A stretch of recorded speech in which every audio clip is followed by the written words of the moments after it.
The first ping came back wrong, and Commander Ilara Vasic knew they were already dead. Not dead in the eventual sense. Dead in the way the mathematics worked when a ship the size of a coastal patrol cutter sat 17 light minutes inside the Thenari exclusion perimeter with its heat signature rising, and its stealth coating ablating molecule by molecule against the radiation wash of 3 active sensor grids. Dead in the way that the crew of the Harrow, all 31 of them, looked at their instruments and understood that the numbers had finally stopped being numbers and started being a countdown. She stood in the command pit, which was not a pit so much as a depression in the deck plating 3 steps down from the main corridor. The Harrow had not been designed for comfort. It had been designed to not exist. 62 meters of compressed metamaterial hull wrapped around a drive core that could whisper at 0.5% of light speed without producing a thermal bloom larger than a fist. No weapons bays, no torpedo racks, no point defense grid. The Harrow carried instruments, not ordnance, and the single most important instrument aboard was the passive array that had been drinking the Thenari fleet communications for 18 days. 18 days behind the line. 18 days of silence so total that the crew had stopped speaking above a whisper 3 days in, not because the Thenari could hear them through vacuum, but because the silence had become structural. It lived in the walls now. It slept in the bunks beside them. The galley, a recess in the corridor wall with a heating unit and a water recycler, served meals in sealed packets that the crew ate cold because the heating unit's power draw registered on the internal monitors, and anything that drew power drew heat, and heat was the enemy.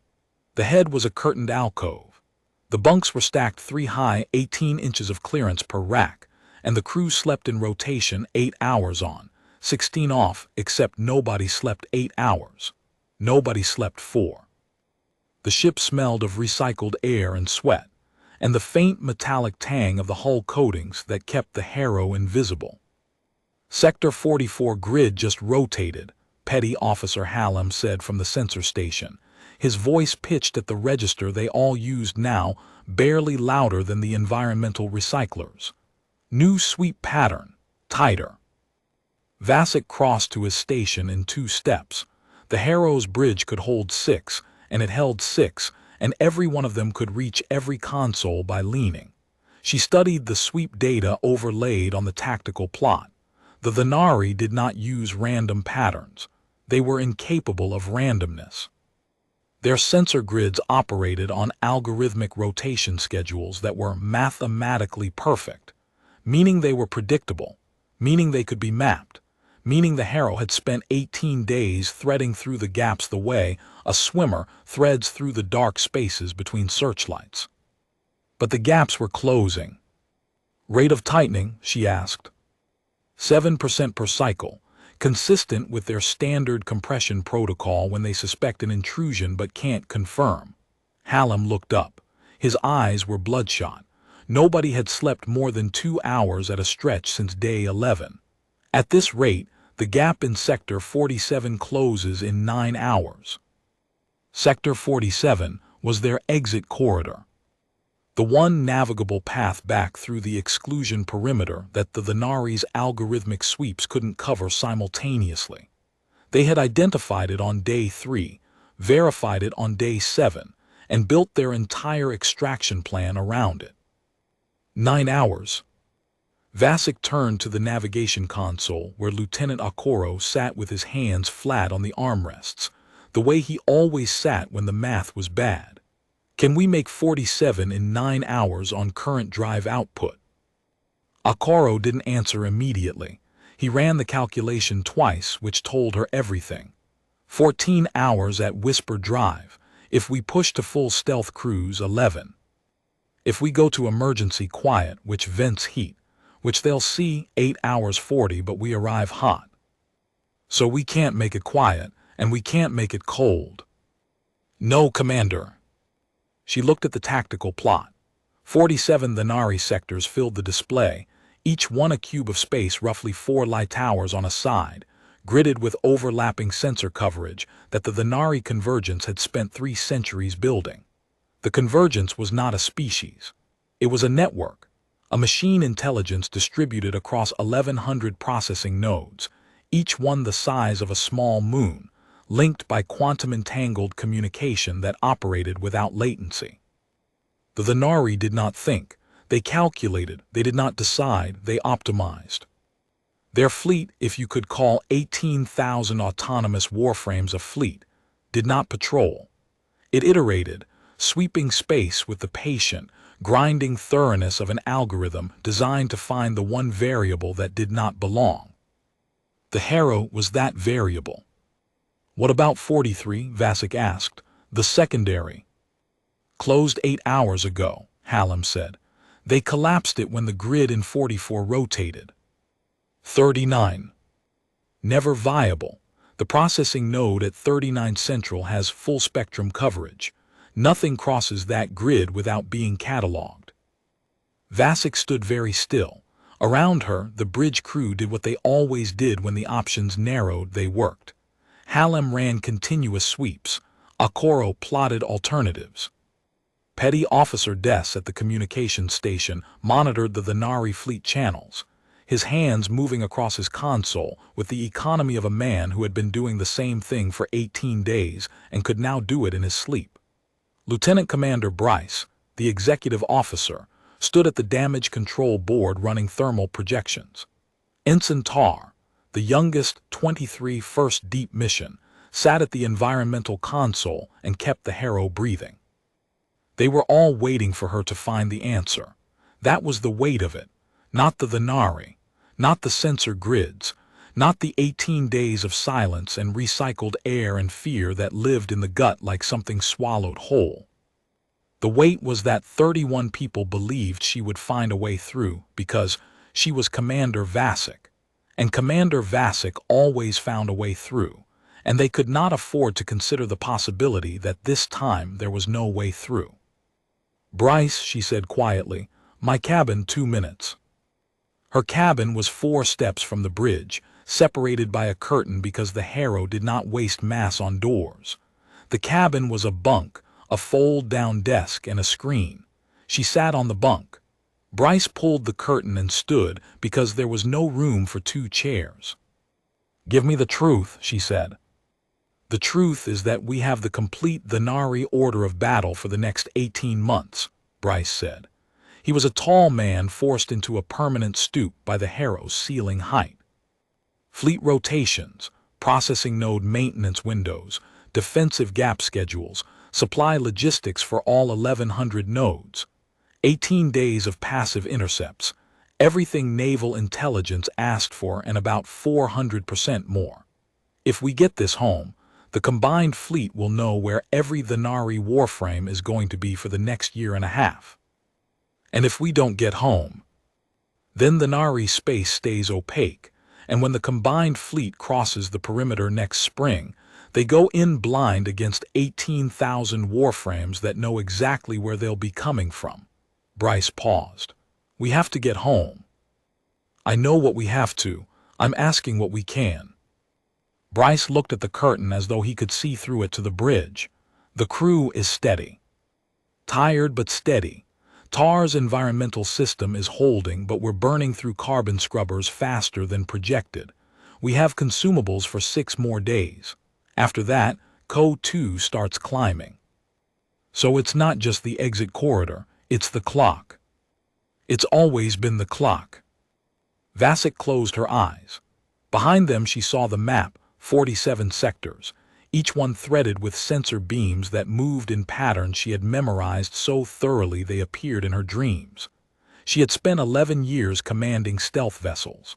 The first had been the Whisper, a prototype so small it carried a crew of 8 and couldn't stay behind enemy lines for more than 72 hours.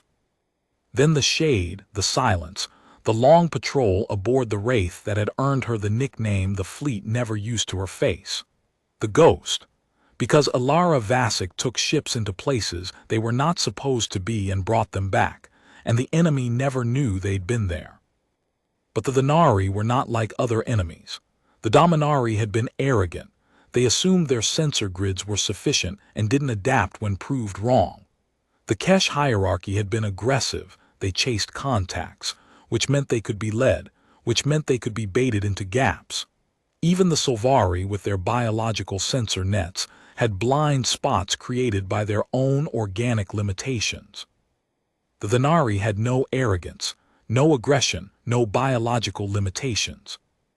They were a calculating engine that had been refining its detection algorithms for 300 years, and every time a human ship crossed their perimeter, they learned.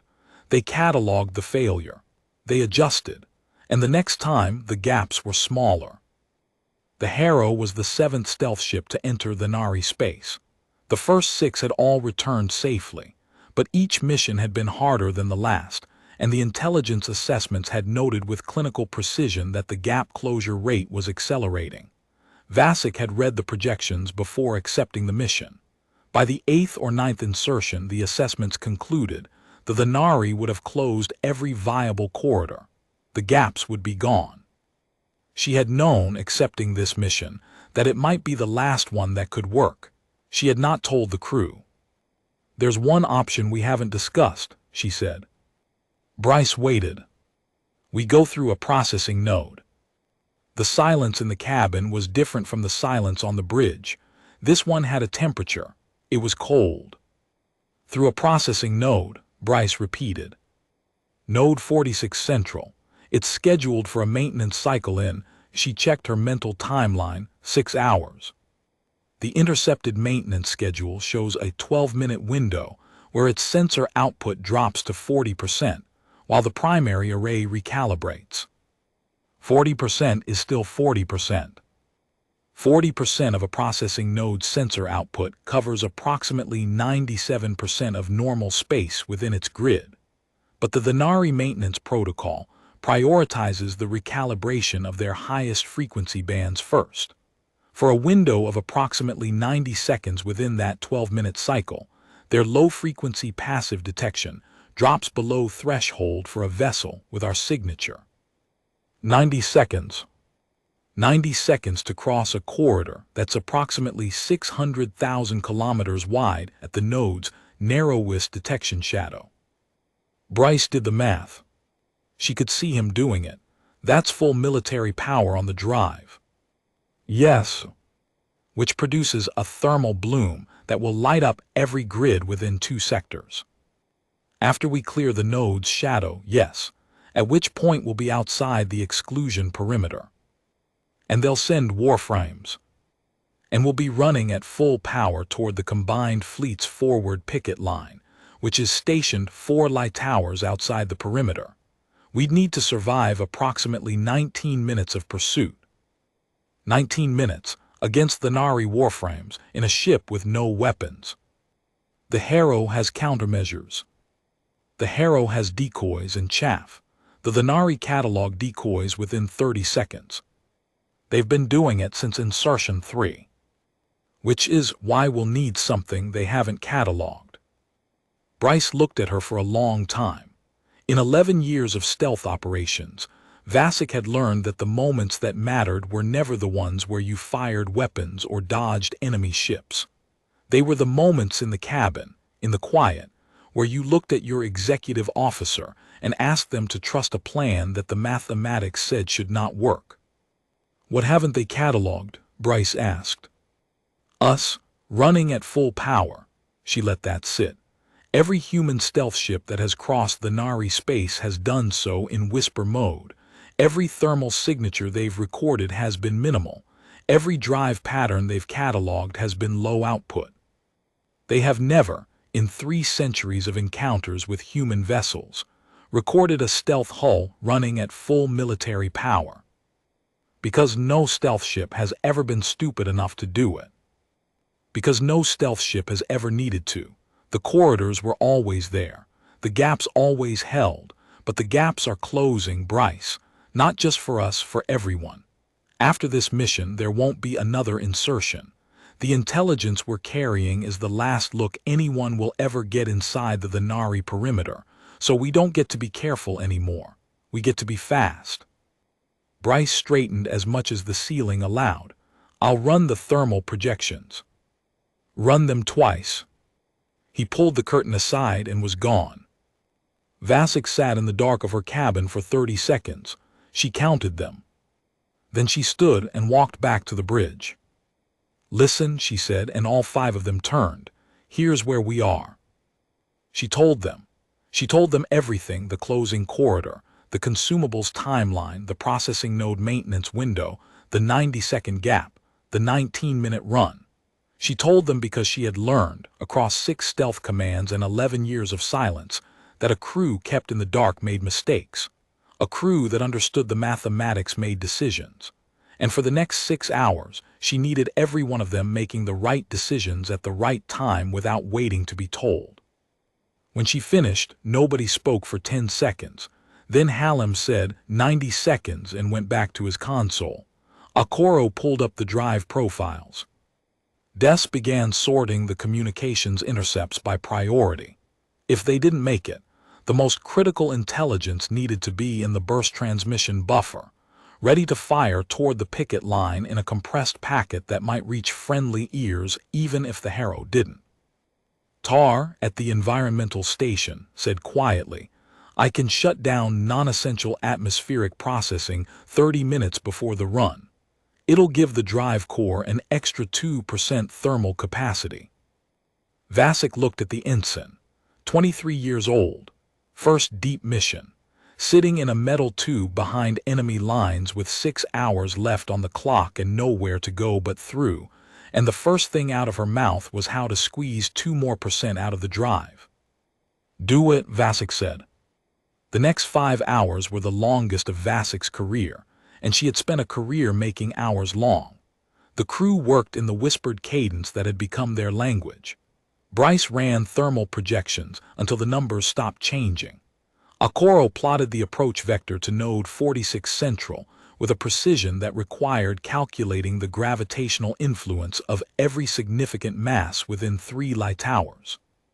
Hallam tracked the sensor grids, confirming minute by minute, sweep by sweep, that the maintenance schedule they'd intercepted was holding. Des compressed 18 days of Thenari fleet communications into a burst packet that weighed 14 terabytes and could be transmitted in 11 seconds. He set the transmitter to fire automatically if the Harrow's hull integrity dropped below survival threshold. It was the kind of preparation that nobody acknowledged and everybody understood. Vasek moved between stations. She checked numbers. She confirmed calculations. She asked questions whose answers she already knew because the asking was the point. It told the crew she was there, she was thinking, she was in command. Leadership in a stealth vessel was not about giving orders. It was about being the thing the crew looked at when the walls closed in and making sure what they saw was steady. At hour 4, she found Tar in the environmental bay, a closet-sized space between the bridge and the engine room, where the carbon scrubbers hummed their endless quiet work. The ensign was replacing a scrubber cartridge with hands that did not shake, and Vasek stood in the doorway and watched her work. "How are we on scrubbers?" Vasek asked. 7 cartridges left. At current consumption, that's 4 days. But if I stagger the cycles and drop the processing rate on the secondary loop, I can stretch it to 5. She slid the cartridge home and sealed the housing. 5 days and about 6 hours. "We'll be home in less than 1. "Yes, Commander." Tar looked up. "Permission to speak candidly." "Always." The crew in the aft section, Petty Officers Gavin and Lowe, and the 3 sensor technicians, they can hear us talking on the bridge. The bulkheads aren't insulated. They've been listening for 18 days. She paused. "They know about the 90-second window." "Good. They wanted me to tell you something." Vasek waited. "They said they're ready." Vasek nodded once. "Tell them I know." She walked back to the bridge. In the corridor, which was 3 steps long and wide enough for 1 person, she passed Petty Officer Gavin coming off the aft sensor watch. He pressed himself flat against the bulkhead to let her pass. Their shoulders still touched. In the Harrow, every movement was a negotiation of space. Every breath was shared. Every cough, every sigh, Every whispered conversation between crew members carried through the hull the way sound carries through a submarine steel, distorted but present, a reminder that 31 lives occupied a volume designed for instruments. The clock showed 2 hours to the maintenance window. At 1 hour out, Vasek gathered the bridge crew. Positions from this point. Halem, you're on the Thenari grid. I need real-time confirmation when node 46 enters maintenance. Akoro, the approach vector is locked. Locked. I've built in a 2-degree offset to account for the gravitational drift from the gas giant in Sector 45. We'll approach from the node's blind quarter, the sensor shadow cast by its own maintenance array during recalibration. Bryce thermal management. Ready? I've staged the heat dumps in sequence, venting ballast 1 through 4 in 12-second intervals starting at drive ignition. That buys us 40 seconds of reduced thermal signature before the bloom goes visible. Des burst packet. Loaded, 14 terabytes, 11-second transmission, auto-fire on hull breach. If we don't make it, naval intelligence gets the data. TAR. Atmospheric non-essentials shut down in 28 minutes. Drive core gets its extra 2%. She paused. Crew aft reports ready. Then we're ready.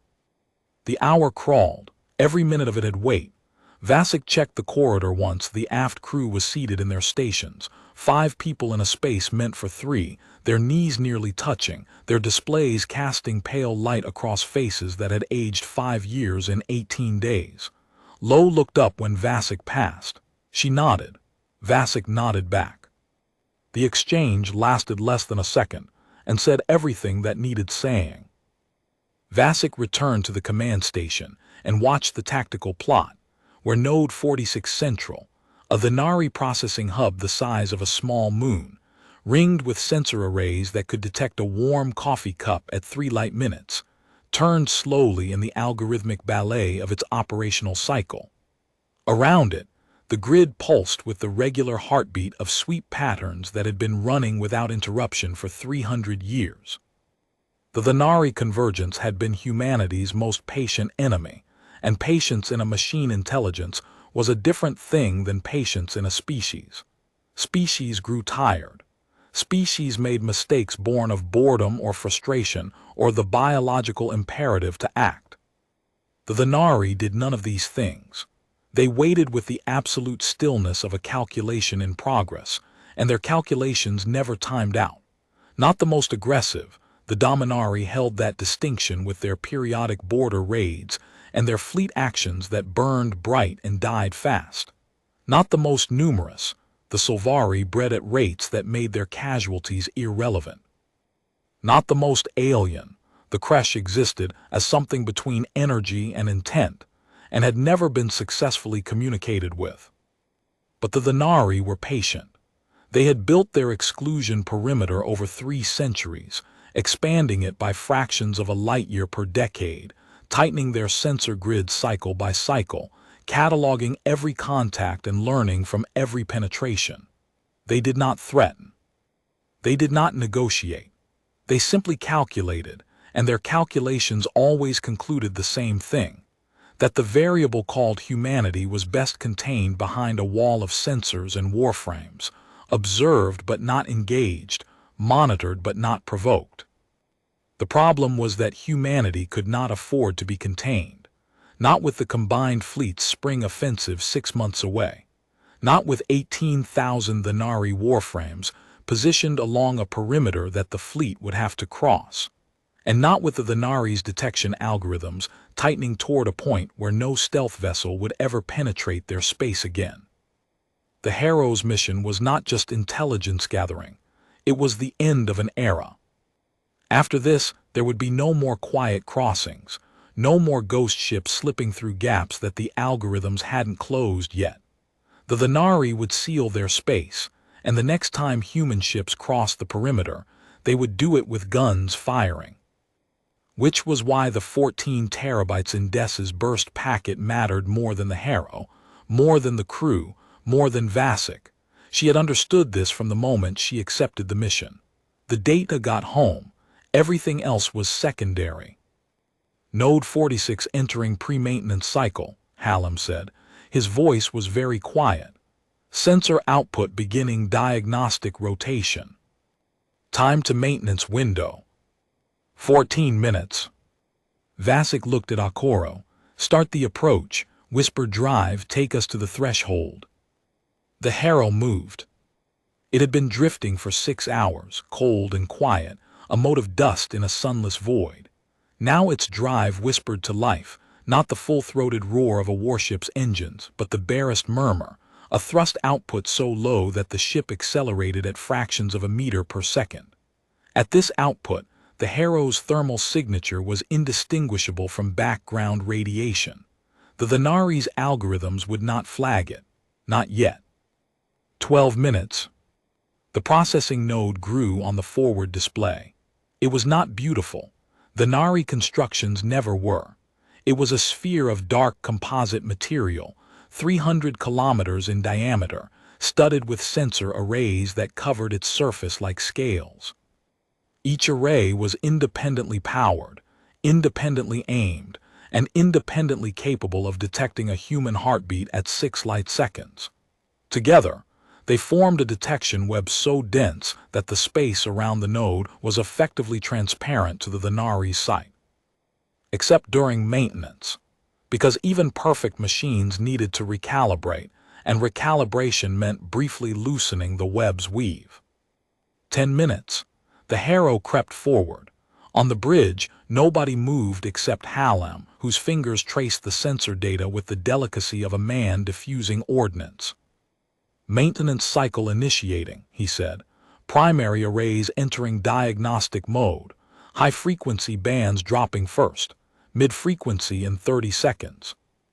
Low frequency, Vasek asked. Still at full. The gap opens when low frequency enters recalibration. That's the 90-second window. 8 minutes. Vasek felt the ship around her, the hum of the recyclers, the whisper of the drive, the warmth of 31 bodies in a hull that had been cold for 18 days.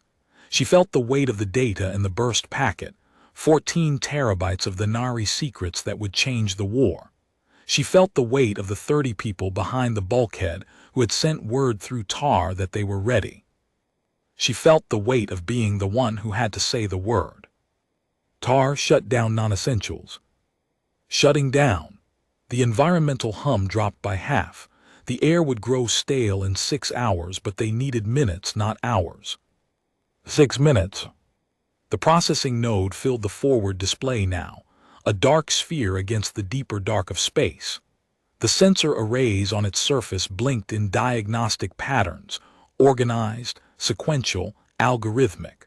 The Thenari did not know fear, but they knew optimization, and their maintenance protocols were optimized to minimize vulnerability. 90 seconds of vulnerability. That was all the optimization left. Mid-frequency bands down, Hallam reported. Low frequency holding. 90 seconds from low frequency recalibration mark. Okoro, time to the corridor threshold at current speed. 94 seconds. 4 seconds too long. Vasek didn't hesitate. Increase to 0.7 whisper, close the gap. Okoro's hands moved. The drive output climbed. On the thermal display, Bryce watched the Harrow's signature creep upward, still within background noise, but closer to the threshold. Revised time to threshold 89 seconds, Okoro said. 1 second of margin. 1 second between the Harrow reaching the corridor and the low-frequency arrays coming back online. Vasek had run operations on tighter margins, but not often, and not with this much at stake. Hallam, give me the countdown to low-frequency recalibration. 60 seconds. The Harrow crept toward the shadow. On the display, the processing node's detection web shimmered as arrays cycled through their diagnostics. High-frequency dark, mid-frequency dark, low-frequency still blazing. The corridor was a sliver of darkness in the web, visible only in the modeling software that Okoro had built over 18 days of observation. In reality, it was 600,000 kilometers of space that would be momentarily unwatched. 40 seconds. Vasek gripped the edge of the command console, not hard enough for anyone to see, just enough to feel the metal against her palms. 20 seconds. Bryce stage heat dumps. Staged, ballast 1 through 4 ready, 12-second intervals on your command. 10 seconds. The bridge was silent. 5 people, 6 consoles, 1 curtain, and the weight of a war. Low frequency, entering recalibration now. Akoro full military power, go. The Harrow leaped. There was no other word for it. The drive core, 62 meters of compressed metamaterial hull, wrapped around a heart that had whispered for 18 days, opened its throat and screamed. The acceleration slammed Vasek back against the console. The thermal bloom erupted from the engine bells like a small sun igniting, and on the displays every alarm the ship possessed lit up at once because the Harrow was no longer invisible. It was a torch, a flare, a beacon burning in the dark, and it was hurtling toward the gap in the web at a velocity that no stealth ship had ever attempted. Thermal bloom visible, Bryce called out, dumping ballast 1. The ship shuddered as superheated coolant vented into space. On the thermal display, the signature dipped briefly, slightly enough. 40 seconds to corridor transit. The processing node's surface erupted with activity. Even in maintenance mode, the Thenari were fast. Diagnostic cycles interrupted. Arrays began swinging back toward active scanning. The web was tightening. Ballast 2 dumping. 30 seconds. Low-frequency arrays showing activity. They're cutting the maintenance cycle short. Recalibration aborting. Time to low-frequency restoration. 18 seconds. They had 12 seconds of darkness left. 12 seconds before the web closed and the Thenari saw them. Ballast 3. 20 seconds to corridor exit. The math was collapsing. 12 seconds of cover, 20 seconds of flight. 8 seconds of exposure inside the web, where the Thenari would see them, catalog them, and vector every warframe within 3 sectors to their position.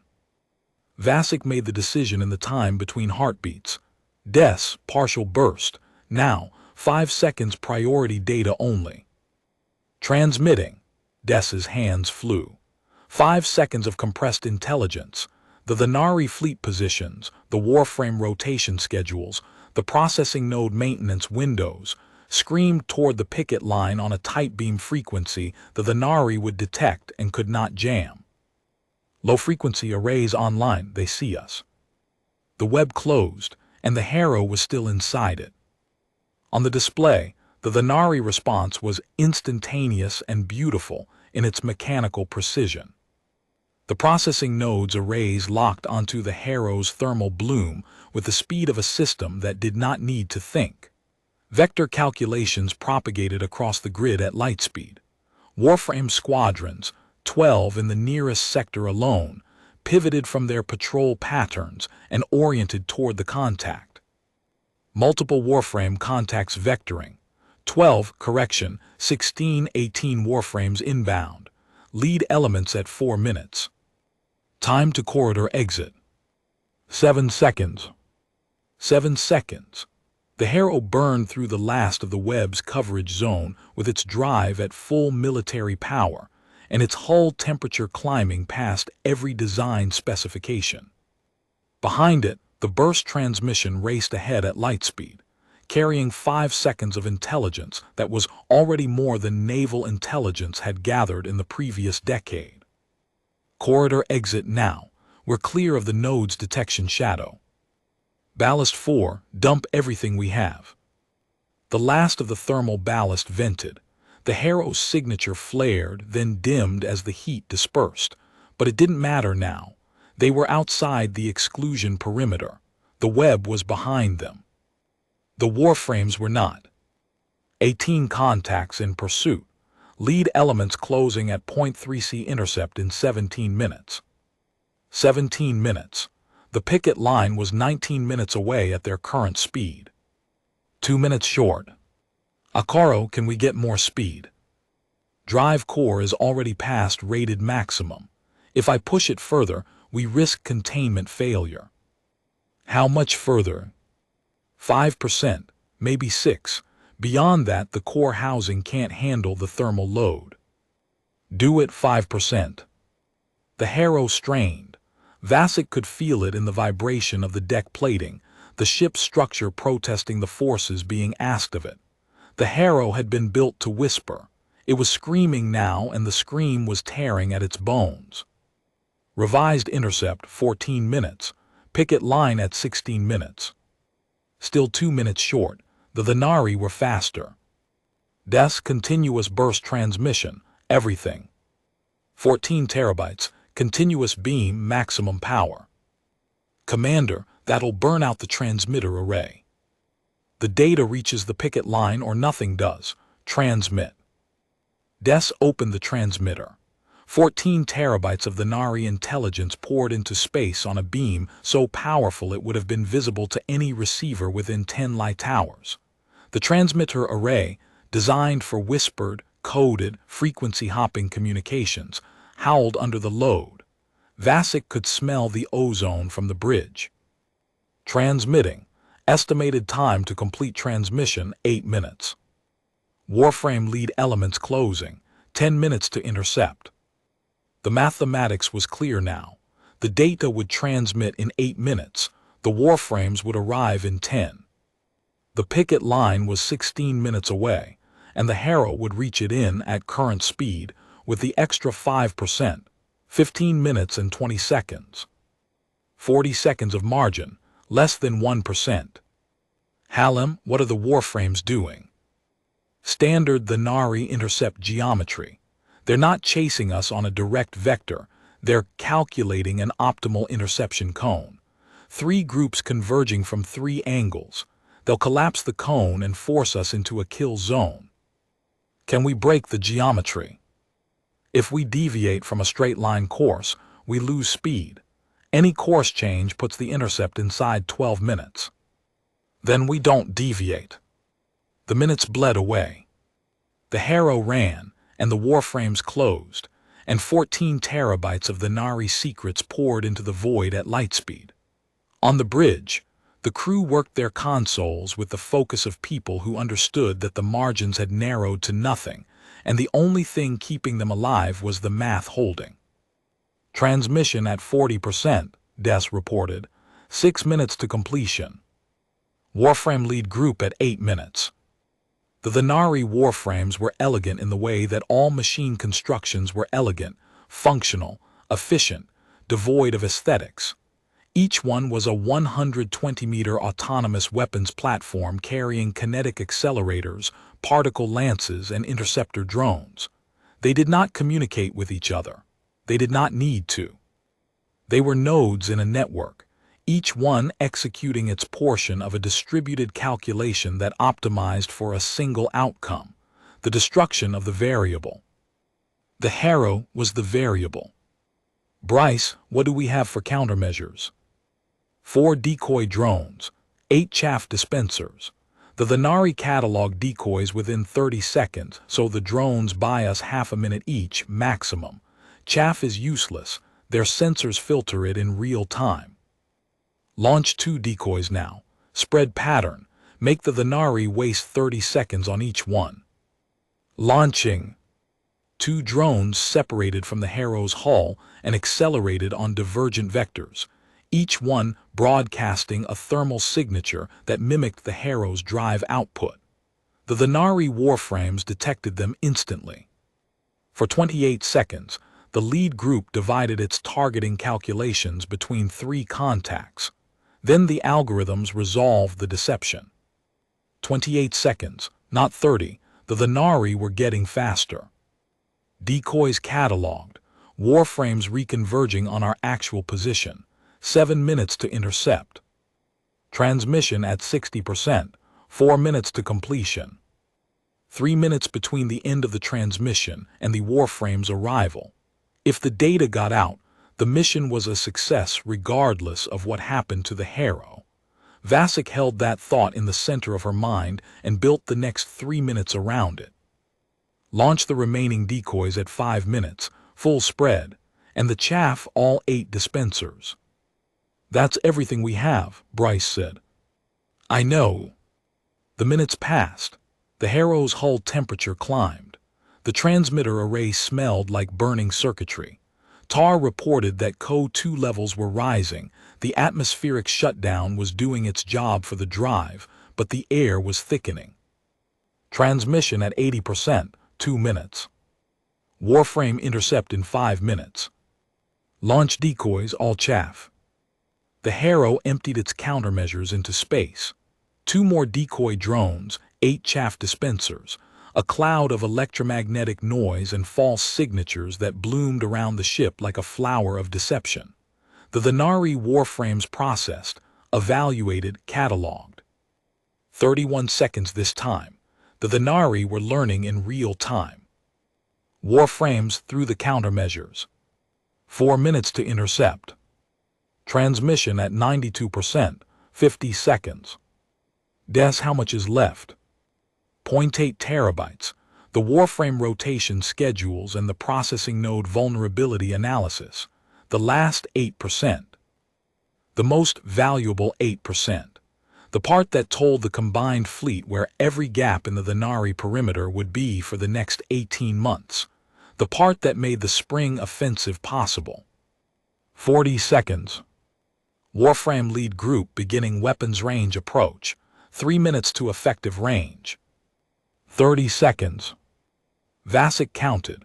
She could feel each second in her pulse.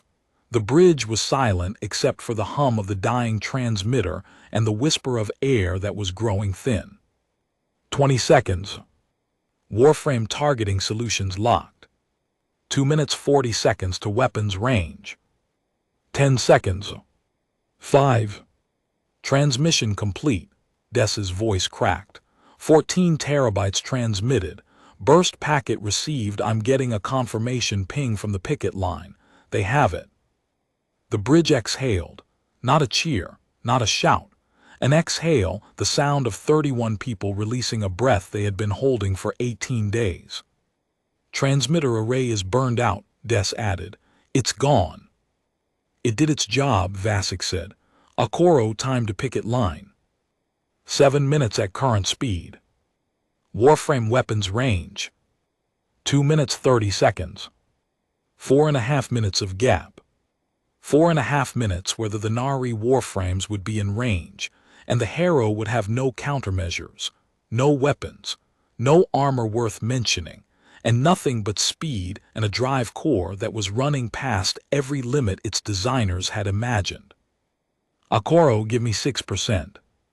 Commander, the core housing is already past tolerance. 6% risks. Give me 6%, Lieutenant. Akoro pushed the drive. The Harrow shuddered. Something in the engine room made a sound that Vasek had never heard a ship make, a deep, structural groan, like metal being asked to do something it was not built for. 6%. Core temperature critical. Housing integrity at 82%. Revised intercept. Weapons range in 2 minutes 10 seconds. Picket line in 6 minutes 20 seconds. The gap was closing, not fast enough. Hallam, are the warframes still on optimal intercept geometry? Yes, 3 groups converging cone collapse in. He stopped. He looked at his display. He looked again. Commander, the warframe formation is adjusting. Adjusting how? The lead group is decelerating. Second and third groups are widening their cone. He tapped his console, ran the calculation. They're shifting from a kill zone intercept to a containment pattern. Bryce looked up from the damage control board. They're trying to capture us. They want the ship, Vasek said. They want to catalog a human stealth vessel. It's a variable they haven't processed. That buys us time, Hallam said. A containment pattern takes longer to execute than a direct intercept. They need to close all vectors simultaneously. How much time? 3 minutes, maybe 4. They're calculating in real time. 3 or 4 minutes. Added to the 2 minutes 10 seconds before weapons range. That put them at 5 to 6 minutes before the Thenari could close the containment pattern and force them to stop. The picket line was 6 minutes 20 seconds away. The margins were back, razor-thin, paper-thin, held together by the Thenari's own need to catalog rather than destroy. They wanted to understand the Harrow, and that desire, if a machine intelligence could be said to desire, was the gap. Akoro hold 6%, don't change anything. Holding. The Harrow ran.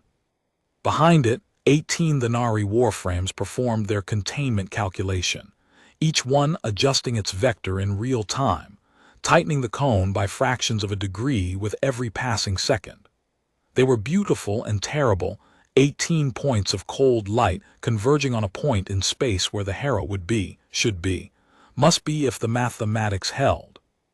But the mathematics assumed the Harrow would try to evade, that it would change course, weave, attempt to break the geometry of the cone.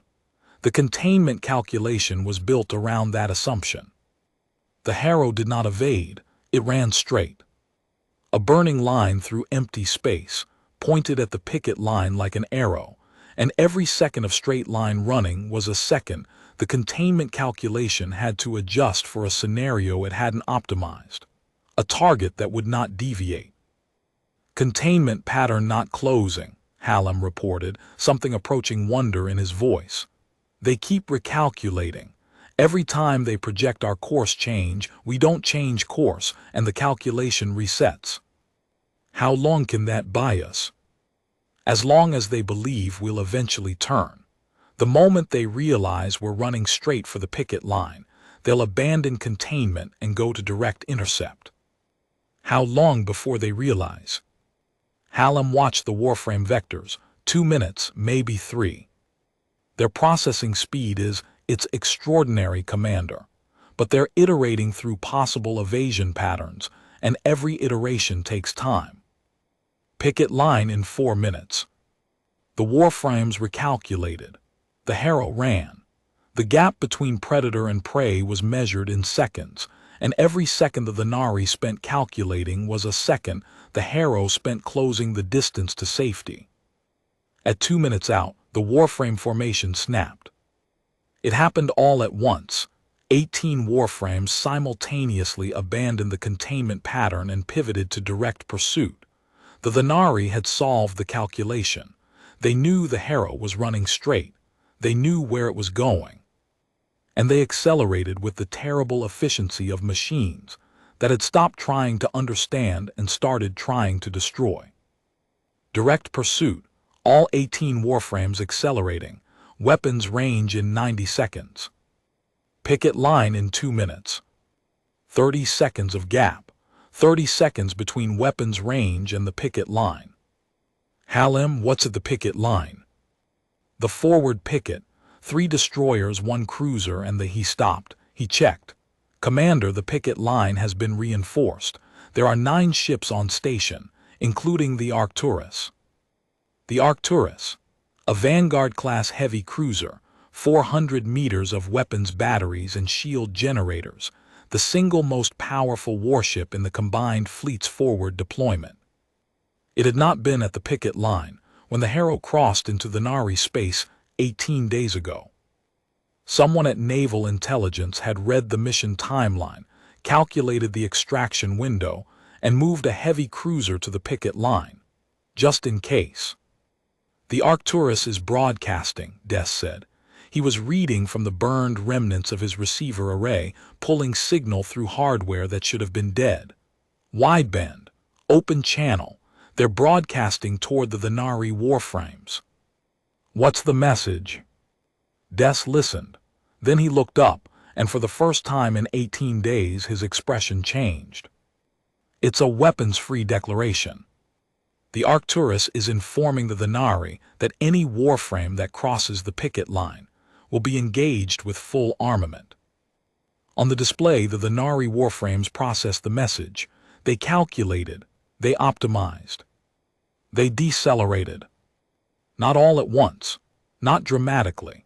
The Thenari did not do dramatic.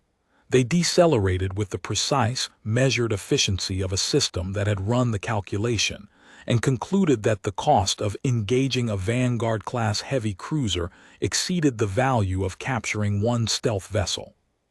Warframes decelerating, all 18, they're pulling back to the perimeter. The bridge did not cheer.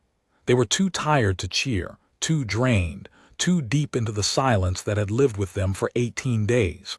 But Vasek saw Okoro close his eyes. She saw Bryce's hands flatten against the damage control board. She saw Halem's shoulders drop by an inch.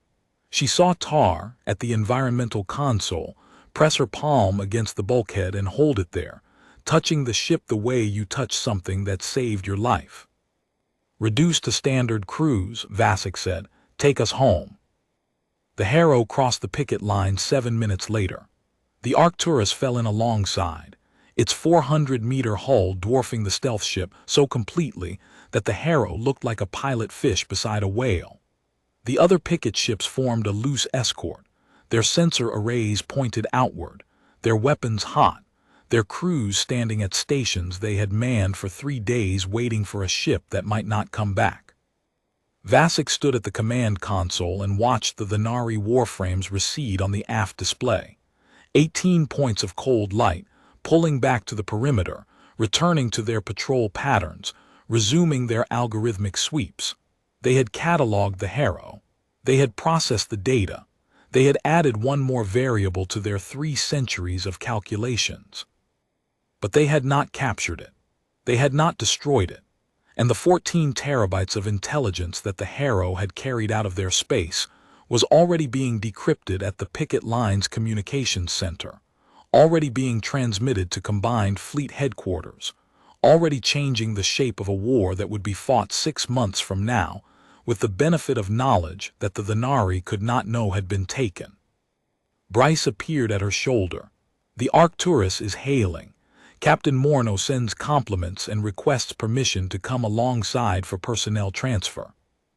Tell Captain Morneau we'll be alongside in 10 minutes, and tell the crew." Vasek paused. She looked at the bridge, at Halem, who had tracked sensor grids for 18 days without sleeping, at Okoro, who had threaded a ship through 47 sectors of enemy space, at Des, who had burned out a transmitter array to save a war, at Bryce, who had stood in a curtained cabin and trusted a plan that the math said should not work, at Tar, who had found 2 extra % in a system that had nothing left to give.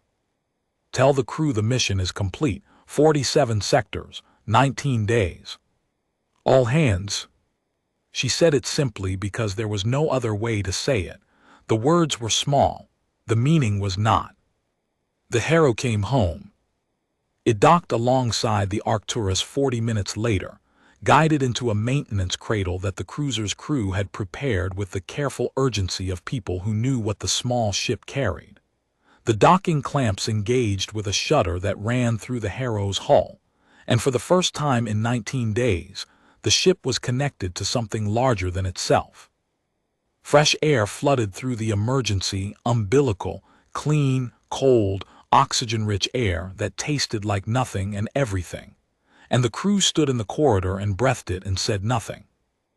Vasek was the last to leave. She walked the length of the Harrow one final time, 3 steps from the bridge to the environmental bay, 4 steps through the engine room where the drive core ticked and cooled, past the bunk racks where the sheets were still damp with 19 days of sweat, past the galley with its cold ration packets, and its water recycler that had kept 31 people alive on fluids that tasted faintly of copper. She touched the bulkhead at the aft airlock. The metal was warm, residual heat from the drive's final burn, the run that had pushed the ship past everything it was built to do. Then she walked through the airlock into the Arcturus's receiving bay, where Captain Morneau was waiting with a medical team and a naval intelligence officer who already had questions. The Harrow had come home the way it had left, quietly, without fanfare, a ship so small it barely registered on the picket line's own sensors. It came home carrying secrets that would open the Thenari perimeter to the combined fleet spring offensive. It came home with 31 crew members who had spent 19 days in a space the size of a subway car, breathing recycled air, whispering in the dark, trusting a woman who had told them she would find a way through. And the Thenari Convergence, patient and calculating, cataloged the incursion and updated its algorithms and tightened its sensor grids by another fraction of a degree. It learned, it adapted, it prepared. But it did not understand. Because understanding required knowing that the Harrow had not been sent to spy. It had been sent to prove that the gap still existed, that the mathematics could still be beaten, that one ship with 31 crew members and no weapons could cross 47 sectors of the most surveilled space in the galaxy and come home with everything. The Thenari would close the gaps. They always did. But the data was already home, and the combined fleet was already planning, and 6 months from now, when human warships crossed the perimeter in force, they would know exactly where to go, exactly what to hit, and exactly when the Thenari's perfect algorithms would be looking the wrong way. Because a machine that learns from every incursion can close every gap, except the one it never detected. And the Harrow had been built to never be detected. 47 sectors. 19 days, all hands returned. The Thenari are still calculating.